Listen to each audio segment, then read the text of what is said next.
I have been a 30-year resident of Seguin, so I'm the guy up here on this end of the district, and have been here since 1982. Got involved in a family business about the same time.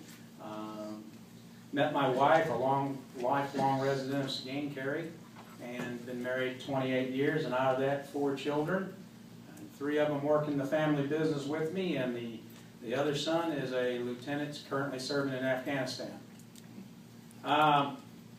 Contrary to what we've already heard, I am not a politician, and I don't claim to be one, and I don't like the word, to be more than honest.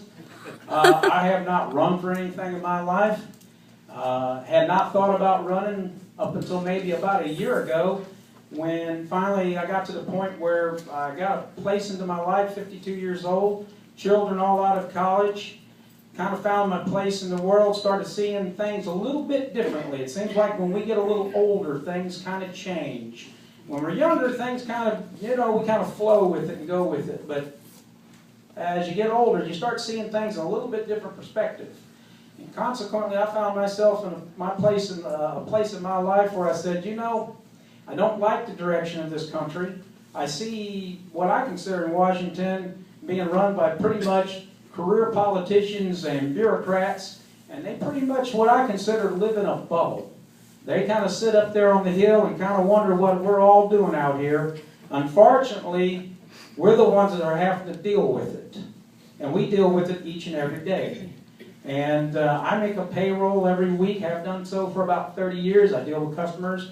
I have to deal with problems. I had them today, just like we do every day. And finally, you get to the point and you say, well, I have to work in a certain way. I have to watch my money. I have to make a budget. I have to do all these things. And yet, in Washington, D.C., they haven't had a budget since 2009. And I say to myself, wait a minute, what's wrong with this? And so, consequently, while I don't have a whole lot of experience at doing any of this, and I'm not real polished, I still know that we need to have people in Washington that basically believe in God and country. And that's what I'm about. And I believe in getting into there and getting the job done. And I'll just give you a couple things I see that's really wrong. And Lord knows we don't have enough time for all this, but I'll just cover a few. Obamacare. I realize the Supreme Court's taking it up right now, and it looks like it may get struck down. And I hope it does, because it's unconstitutional. That's number one. If it doesn't get struck down, we certainly need somebody in Congress to strike it down, because number one, we can't afford it. Number two, it's not going to do what it was designed, and it's just another intrusion of government. Another issue I'd like to bring up. The Barney Frank Chris Dodd banking bill is absolutely undermining the banking system in this country, especially your community banks like in Seguin and all the towns around here. Commercial lending is at a standstill. Our economy is suffering from it, and it's just a whole bunch of lots of red tape and regulatory paperwork and nonsense we don't need. It needs to be repealed. I'll leave you with one last issue. $70 billion Department of Education, yet our kids seem to always get less and less educated. It seems like there's a dumbing down effect.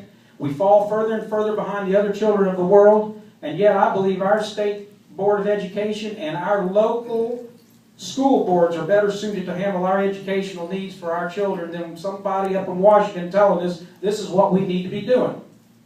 And so with that in mind, these are just a few of the issues, and this is what I see wrong. And I do agree in term limits. I definitely am a Second Amendment person. I freely carry, if you know what I mean. And I will also tell you this, is that I'm pro-life, and I just believe that we need to get back to the common sense. Just the regular common people like started this country back in the 1700s. We need to get back to those kind of folks, and let's take our country back, because I hate to tell you this, since I've last talked to you in this 5 minutes, the country has already spent $35 million of your tax money, and you probably don't even know where it went, because they don't. Let me end this one thing. I always end my speeches the same way. May God bless our senior citizens for all their wisdom. May God bless our veterans for being there when we had to have them.